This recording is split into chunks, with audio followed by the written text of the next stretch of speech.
Hi guys, we're making a homemade pancake and let's start. For step 1, you need to put flour. Step 2,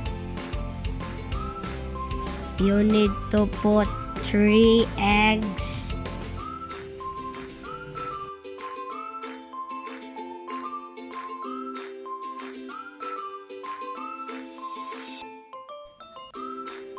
Step 3, you need to mix the 3 eggs and flour together.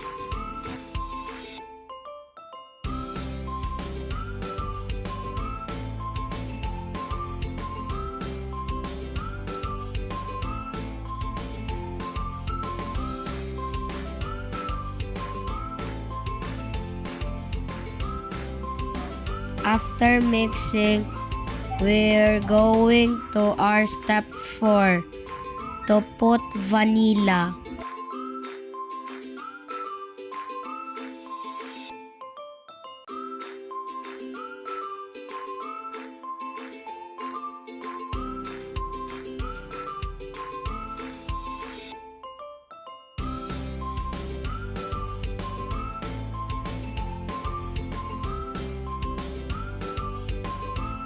After putting it all together, now we're ready to cook the pancake.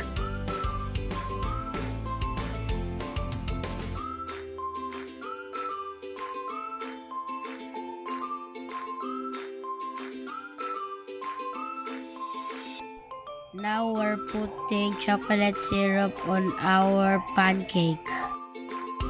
We're done and thank you for watching.